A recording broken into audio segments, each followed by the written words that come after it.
ଅନେକ ଦିନ ତଳର କଥା। ଗୋଟେ ଗାଁରେ ରାଧୁଆ ନାମରେ ଜଣେ ଦୁଷ୍ଟ ଗାଈ ଚରାଳି ଥିଲା। ସେ ସବୁବେଳେ ଗାଁ ଲୋକଙ୍କୁ ମିଛ କହି ହଇରାଣ କରେ। ଦିନେ ସେ ଗାଁର କିଛି ପିଲାଙ୍କୁ ହଇରାଣ କରିବା ପାଇଁ ବିଚାର କଲା।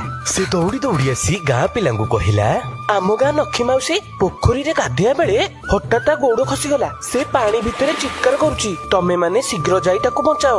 ବିଳମ୍ବ ନକରି ଗାଁର କିଛି ପିଲା ଏବଂ ବୟସ୍କ ଲୋକ ପୋଖରୀ ମୁହାଁ ଧାଇଁଲେ। ଯାଇ ଦେଖନ୍ତି ତ ଲକ୍ଷ୍ମୀ ମାଉସୀ ଗାଧୋଇ ସାରି ଘରକୁ ଫେରୁଛି।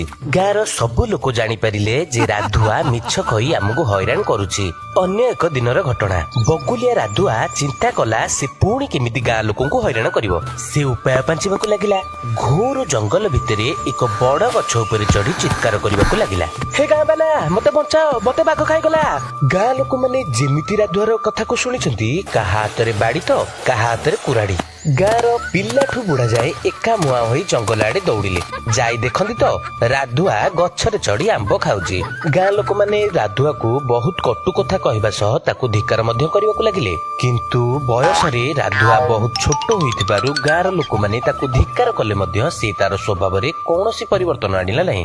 ଏମିତି କିଛି ଦିନ ଗଲା ପରେ ପୁଣି ଥରେ ମିଛୁଆ ରାଧୁଆର ଜଙ୍ଗଲ ଭିତରୁ ଚିତ୍କାର ଶୁଭିବାକୁ ଲାଗିଲା, ବାଘ ଖାଇଗଲା, ମତେ ବଞ୍ଚାଅ, ମରିଗଲି। ଗାଁର ସମସ୍ତଙ୍କ କାନରେ ରାଧୁଆର ଚିତ୍କାର ଶୁଭୁଥାଏ।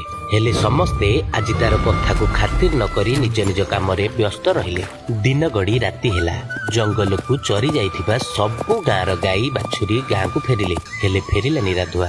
ମିଛର କାଳ ଅନ୍ଧକାର ଭିତରେ ରାଧୁଆ ସବୁଦିନ ପାଇଁ ହଜିଗଲା।